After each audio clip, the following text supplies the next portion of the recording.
भाई पेरिस में ना आप बिल्कुल सेफ सिटी नहीं है। एक तो रात को आप वहाँ पे अकेले वॉक नहीं कर सकते रात के टाइम। क्राइम है उधर क्राइम भी। है बहुत ज्यादा यूजुअली, और क्राइम्स करने वाले रेफ्यूजीज है वहाँ पे, जो रेफ्यूजीज आके बसे हुए हैं या फिर ब्लैक्स है यूजुअली, वो रात को इलीगली ड्रग्स बेचते हैं, बहुत ज्यादा दारू बेचते हैं। इवन आईफिल टावर के नीचे आप जाओगे, आपको आधे इंडियंस मिलेंगे, आधे अफ्रीकन मिलेंगे जो वहाँ पे दारू बेच रहे होते हैं ब्लैक में। तो वो जो अफ्रीकन है उनका वहाँ पे दबदबा है, तो वो इंडियंस को रुकने नहीं देते, वो भगा देते हैं इन्हें। तो जैसे वो ब्लैक्स इधर उधर होते हैं, तो अपने पंजाब साइड के इंडिया के लोग या जो भी हरियाणा के और स्टेट्स के जो वहाँ पे इलीगली गए हुए, फिर वो आके की रिंग्स बेचते हैं, दारू बेचते हैं टूरिस्ट को, हम जैसे को कि मेरे से की रिंग खरीद लो। फिर वो नीचे एक झोला सा बिछा लेंगे चद्दर सी, उस पर अपने की रिंग दारू रख देंगे।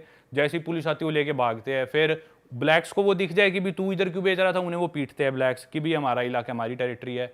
और रात को मगिंग वगैरह, चोरी रॉबरी बहुत ज़्यादा होती है, बिल्कुल भी सेफ नहीं है वॉक करना। क्राइम बहुत ज़्यादा है, और इतनी गंदगी है ना, इतनी गंदी सड़क है भाई वहाँ पे। डस्टबिन खुले पड़े हैं सारी तरफ, वहाँ पे कचरा पड़ा है, ट्रैश पड़ा है। कोई भी फ्लाईओवर है, कोई भी पुल है, उसके नीचे आप देखोगे लोग रेफ्यूजीज है यूजुअली, जो भी कहीं से भी आए हैं, लेट से सीरिया से या कहीं से भी आए हैं, वो टेंटों में रहते हैं, वहाँ पे गंदगी बिछा रखी है। अब वो देश अपने देश में जिस भी हिसाब से रहते थे वो ठीक है, वो एक नए देश में आके रह रहे हैं, पर वो अपने रूल्स के हिसाब से रह रहे हैं। अब उन्हें भी हम पूरी तरह गलत नहीं बोल सकते, उनकी सरकार को भी, पेरिस को नहीं गलत बोल सकते, पर बहुत ज़्यादा मिसमैनेजमेंट है। कोई सबसे गंदी सिटी है जिधर ड्राइविंग करना सबसे मुश्किल है वेस्ट में, डेवलप्ड कंट्रीज में, तो वो पेरिस है। इंडिया की तरह ड्राइव करना है वहाँ पे, दिल्ली की तरह ही कोई भी किसी ने गाड़ी उड़ा दी। अब इंडियंस तो भाई हमारी मजबूरी है, इतनी बड़ी पॉपुलेशन है तो हम ऐसे गाड़ी चलाते हैं। उधर भाई लोगों को सिविक सेंस नहीं है, सिविलाइज नहीं है, वो लोग कुछ भी गाड़ी चला दी। मेन चीज़ भाई, अब जैसे आप लैटिन अमेरिका में हो या आप स्पेनिश बोलने की ट्राई करो, आप गलत स्पेनिश बोलोगे तो वो आदमी खुश होएगा, भाई मेरी भाषा बोलने की कोशिश कर रहा है, वो आपको करेक्ट करेगा और आपकी बात खुद कंप्लीट कर देगा और आपकी मदद करेगा। वैसे ही आप इंग्लिश बोल रहे हो, अगला आदमी सोचा कोशिश कर रहा है, इंग्लैंड में आदमी आपकी मदद करेगा। इंडिया में कोई हिंदी बोल रहा है, मदद करेंगे। फ्रांस में अगर आप फ्रेंच बोल रहे हो और आपकी फ्रेंच, पहली बात तो इंग्लिश बोलोगे तो चिढ़ जाएंगे, बोलेंगे फ्रेंच बोलो, हम इंग्लिश नहीं बोलेंगे।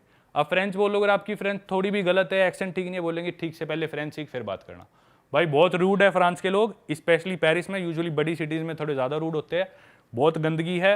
और मैं यूँ नहीं कह रहा दुनिया की सबसे गंदगी वाली सिटी है, पर जितना अच्छा उसे पोर्ट्रे किया जा रहा है उतनी नहीं है। जो गैप है ना गंदगी में और अच्छाई में, वो बहुत ही बड़ा है, इसलिए सबसे ज़्यादा ओवररेटेड सिटी वर्ल्ड की पेरिस है। और मैं नहीं, जो भी ऐसे लोग हैं जिन्होंने पूरी दुनिया घूमी है, बहुत सारे लोग इस बात से एग्री करते हैं और मानते हैं पेरिस दुनिया की सबसे ओवररेटेड सिटी है। मुझे लग रहा है उन्होंने सिर्फ वो आईफिल टावर वाला जो एरिया वो क्लीन करके रखा हुआ है बस। वो भी नहीं है। आईफिल टावर के आप थोड़ी सी दूर जाओ आसपास, ठीक है, आप फोटोज खींचोगे, उधर आपको कुछ नहीं दिखेगा। थोड़ा सा चल के आप दूर जाओगे, वही गंदगी शुरू, इलीगल इमिग्रेंट्स है, आपके साथ कोई गाली दे के बात कर सकता है। इतना महंगा भाई, इतना महंगा। आप कोई टैक्सी लो और आपके थोड़ी सी दूर भी जाना हो, 40-50 यूरो आपका टैक्सी का खर्चा आना है। मतलब आपके 4-5 हज़ार तो टैक्सी के लगने हैं, 3-4 हज़ार कहीं भी जाने के। और बहुत महंगा, अफोर्ड नहीं कर सकते आप पेरिस में एज ए टूरिस्ट भी। और कॉस्ट ऑफ लिविंग, अगर आप वहाँ पे जॉब करो रहो तो बहुत ही महंगा है। एज ए टूरिस्ट भी हर चीज़ बहुत महंगी पड़ती है भाई। मैंने तो ये भी सुना है कि जो अपन यूथोपिया वाले स्कैम्स की बात कर रहे थे, आईफिल टावर के पास भी लड़कियां आती है बात करने और वो वॉलेट वगैरह निकाल लेती हैं और आपका पासपोर्ट आपको डस्टबिन में फेंका मिल जाता है, वॉलेट मिल जाता है, लेकिन कैश गायब होता है। तो कैश मगिंग भी बहुत ज्यादा होती है उधर। ये स्कैम मैंने और जगह सुना है, पर हाँ पेरिस में भी डेफिनेटली होता है, हर जगह होता है ये वाला स्कैम। भाई आईफिल टावर के एरिया में काफी पीडी भी चलती रहती है, लोग ओपन में लगे रहते हैं, पब्लिक डिस्प्ले ऑफ अफेक्शन, मतलब चुम्मा चाटी ओपन में। ये तो सारे ही है, यूरोप में, अमेरिका में, हर जगह ही है, हर जगह ही है। पर जिस चीज पे मैं ज्यादा क्रिटिसाइज करता हूँ ना, कि भी सिर्फ वो चकाचौंध जो दिखाई जाती है ना, वैसा नहीं है पेरिस पर। वो सिर्फ वो छोटा सा पार्ट है। एक उनका आर्क दे, मैं नाम भूल गया, वो जो उनकी आर्क है पॉपुलर, वो एक उनका वो चर्च है जिसमें आग लगी थी, नोट्रे डेम शायद, और आईफिल टावर। ये 3 जगह छोड़ के आप आसपास जाओ उनकी गलियों में, देखो कुछ अच्छी गलियां भी है, कोबलस्टोन है, अच्छे कैफेज है, फ्रेंच बेकरीज बहुत अच्छी है, नो डाउट, पर बहुत ओवररेट कर रखा है, बहुत ज्यादा। भाई अब थोड़ा ना दूर चलते हैं, इस पेरिस से दूर चल के ऑस्ट्रेलिया आते हैं, उसकी तरफ आते हैं। वो बेल्ट कवर करिए आपने, क्या सीन है? हाँ, वहाँ का एक्सपीरियंस वो बेल्ट कवर हाँ, वो भाई पैसिफिक ओशियन वाली कंट्रीज है, और ओशियाना या ऑस्ट्रेलिया कॉन्टिनेंट बोल देते हैं। इसमें मैंने ऑस्ट्रेलिया और न्यूजीलैंड, जहाँ मैं भी जाने वाला हूँ, इन 2 कंट्रीज के अलावा बाकी जितनी भी 13-14 कंट्रीज बची वो सारी मैंने कर ली। तो भाई ये छोटी छोटी कंट्रीज है, बहुत छोटी, और बहुत थोड़े लोग हैं यहाँ पे। जैसे कि एग्जांपल देता हूँ, नाउरू वर्ल्ड की वो भी 2nd-3rd स्मॉलेस्ट कंट्री है। तो नाउरू गया था मैं। उस देश में क्या करा भाई, एक मेरे ख्याल न्यूजीलैंड का आदमी आया था, वो बोला कि भी इधर फॉस्फेट बहुत है, क्योंकि बर्ड्स की माइग्रेशन होती है, वो माइग्रेशन में वो जाते हैं इस आइलैंड पे, नाउरू कंट्री के ऊपर, वो बीट करती थी, बीट करने से वहाँ पे फॉस्फेट इकट्ठा हो गया। अब फॉस्फेट काम करता है एज अ फर्टिलाइजर। तो उस आदमी ने सोचा मैं ये फर्टिलाइजर न्यूजीलैंड और ऑस्ट्रेलिया में बेचूंगा। तो उन्होंने एक कंपनी बना दी, सेटअप कर दिया, फार्मर्स को देते थे आधा पैसा 1 टन का रेट, और वो बिकता था ऑस्ट्रेलिया में 200 रुपये 1 टन का रेट, मतलब 200-400 रुपये रेट पे वहाँ पे फॉस्फेट बेचते थे, और वो देश पूरा एक्सप्लॉइट कर दिया।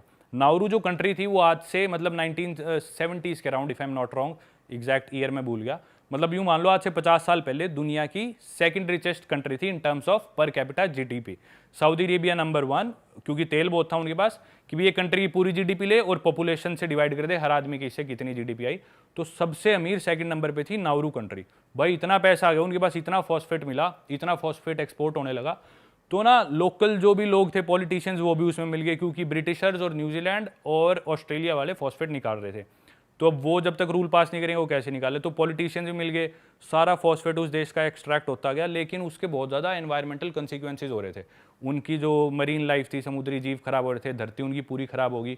अब वहाँ पे लोकली कुछ भी उग नहीं सकता, सब्जी वगैरह कुछ भी हेल्दी खाना नहीं उग सकता उस देश में। छोटा सा देश है वो देश, मैंने पूरा पैदल चल के पार करा था, 21 किलोमीटर की रोड है, 4 घंटे मैंने पूरा देश पैदल चला था।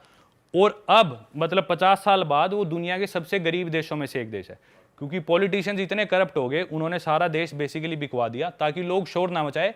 हर इंसान को दे दी सरकारी नौकरी, जिसकी भी एज है सरकारी नौकरी, लोग खुश, भाई सरकारी नौकरी है, हेल्थ केयर बिल्कुल फ्री, एजुकेशन फ्री, कॉलेज के लिए तुम ऑस्ट्रेलिया जाओ सरकार खर्चा देगी। लोग इतने खुश, भाई ड्रीम लाइफ जी रहे, क्या देश है ये तो। पर अंदर ही अंदर वो देश खोखला होता गया। सारी उन्होंने बाहर इन्वेस्ट कर दी, अपनी एयरलाइन बना दी, होटल्स खोल दी, नाउरू वालों ने नाउरू एयरलाइन बना दी, बाहर अपने स्काई स्क्रैपर्स बना दी और देशों में होटल की चेन खोल दी। पर अंदर से जैसे ही उनका फॉस्फेट खत्म हुआ ये देश बैकआउट कर गए और इनके पास खुद अपना कुछ बचा नहीं। तो भाई अब वहाँ पे ये हाल है, लोग बहुत ही ज़्यादा मोटे हो गए, ओबीज हो गए, क्योंकि हेल्दी खाना कुछ है नहीं, सब पैकेट खाना आता है और उसमें इतनी शुगर, स्वीटनर्स, प्रिजर्वेटिव्स ऑस्ट्रेलिया से। और एक बार सुपरमार्केट में दूध खत्म हो गया ना, लेट से दूध खत्म हो गया, अब अगला स्टॉक आएगा 6 हफ्ते बाद, तो 6 हफ्ते तक उस देश में दूध ही नहीं होएगा, क्योंकि वो कंटेनर्स में आते हैं ऑस्ट्रेलिया और न्यूजीलैंड से सामान, और वो 6 हफ्ते लगते हैं शिप को वहाँ पे आने में। तो इतना बुरा हाल हो गया भाई उस देश में। मैं पैदल चल रहा था ना, ऐसी ऐसी सुपर कार्स, लग्जरी कार्स सड़क पे खड़ी है, उनके जंग लगा पड़ा है, महंगी गाड़ियाँ, महंगे घर जो दिख रहा है भाई ये लग्जरी घर होगा, उसमें आज से 50 साल पहले जिसमें एसी फिट हो तो कैसा घर होगा भाई। ऐसे ऐसे घर अबैंडन पड़े, जंग लगा हुआ है, उसमें कोई नहीं रह रहा, क्योंकि अब उसमें कोई रहना अफोर्ड नहीं कर सकता, बिजली के पैसे कहाँ से देगा। लोग इतने गरीब हो गए, सब अंदर से खोखला हो गया, नौकरियाँ सब चलेगी, देश का पैसा होती ही वो पॉलिटिशियंस कर गए ऑस्ट्रेलिया में शिफ्ट।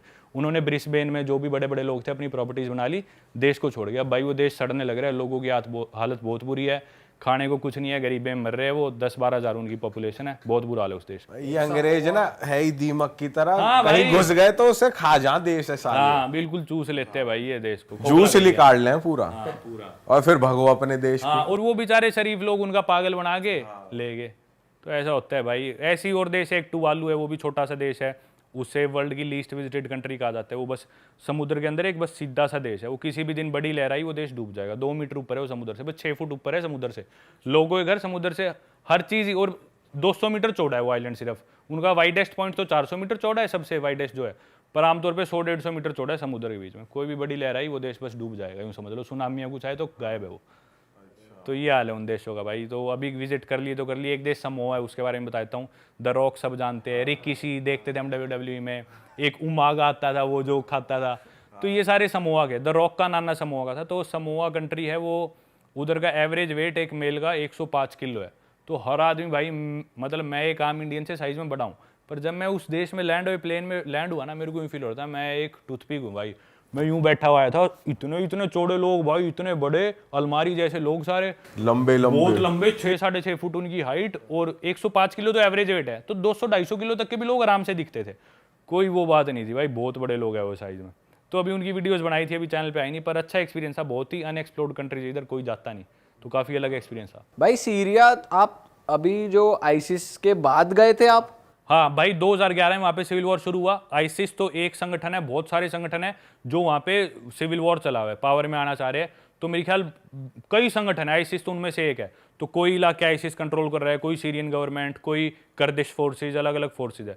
तो भाई हाँ, तभी गया था, सारी चीजें बहुत। तो वहाँ पे तो भाई हमने मूवीज में ही देखा है, किसी भी टाइम फायरिंग हो रही है, किसी भी टाइम बिल्डिंग टूटी हुई है। आप जिस एरिया में गए थे वो भी रिस्क वाला? कोई साबित बिल्डिंग दिखती ही नहीं थी, कोई ऐसी बिल्डिंग है ही नहीं जो मतलब नॉर्मल हो। हर बिल्डिंग है, किसी के दरवाजे गायब है, किसी की खिड़कियां गायब है, किसी में वॉश बेसन गायब है, सब टूटा तो हुआ था। आप करने क्या गए थे वहाँ? और आप रुके कहाँ, क्या था भाई उस? एक होटल में रुका था, वो होटल उन्होंने थोड़ा रीबिल्ड कर रखा था, तो उस होटल में रुका और यही देखने गया था भाई लोग कैसे रह रहे हैं अभी भी भाई, और कोई लोगों की कमाई नहीं है, बिल्कुल इतनी गरीबी में रह रहे हैं। मैंने टैक्सी कराई, टैक्सी का किराया था इंडिया के, बहुत सस्ता देश है भाई, इंडिया के 50-60 रुपये मेरा टैक्सी का किराया बना, और वो मेरे को मेरे होटल तक छोड़ गया सिटी सेंटर से, और वो दिन में 12 घंटे टैक्सी चला के, और बोला काम मिलता ही नहीं, वो तो आप अंग्रेज तो नहीं हो, आप फॉरनर थे तो काम मिल गया।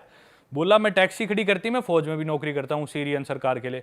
बोला 12 घंटे टैक्सी चलाता हूँ, 12 घंटे मैं फौज में काम करता हूँ, इसके बीच में मेरे को सोना मिल गया तो मैं सो लेता हूँ 2-3 घंटे, और पूरे दिन में बोला मैं पैसे कमाता हूँ 200 से 250 रुपये एक दिन में, तो साल के 5 से 6 हज़ार रुपये कमाते हैं, जिसमें खुद की फैमिली, बच्चे, उसको सबको पालना, इकलौता पैसे कमाने वाला आदमी 24 घंटे काम करने के बाद। ये हालात है भाई। पॉपुलेशन बहुत कम होगी ना इस कंट्री की। पॉपुलेशन तो सारी बाहर जाने लग रही है, देश छोड़ के माइग्रेट करने का। वो भी डोंकी करते हैं ना अपने हाँ देश। वो, पर उनका तो जायज है यार, उनका डोंकी करना जायज है, वहाँ कंडीशन है ही नहीं रहने लायक।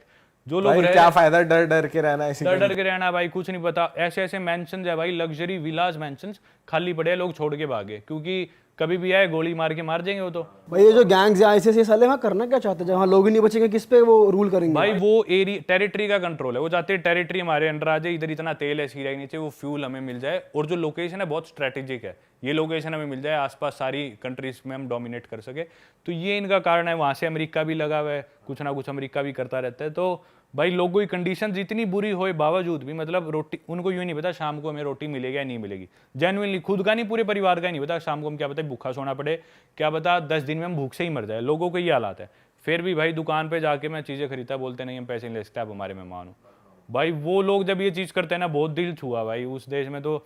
और मेरी वीडियोज़ में हर एक लड़का, मैं छोटा सा बच्चा था, उसकी दुकान से मैंने संतरा उठाया, मैं बोला संतरे के पैसे बता, बोला माफ़ी हिसाब, मतलब कोई हिसाब नहीं, बोला ये मेरा ज़मीर मुझे इजाज़त नहीं देगा कि मैं अपने मेहमान से एक संतरे के पैसे ले लूँ। अच्छा कितनी अच्छी बात है भाई। भाई बहुत अच्छे लोग हैं यार। सही है दोस्तों, मजा आ गया इस एपिसोड में यार, और परमवीर भाई के साथ हमेशा मजा ही आता है।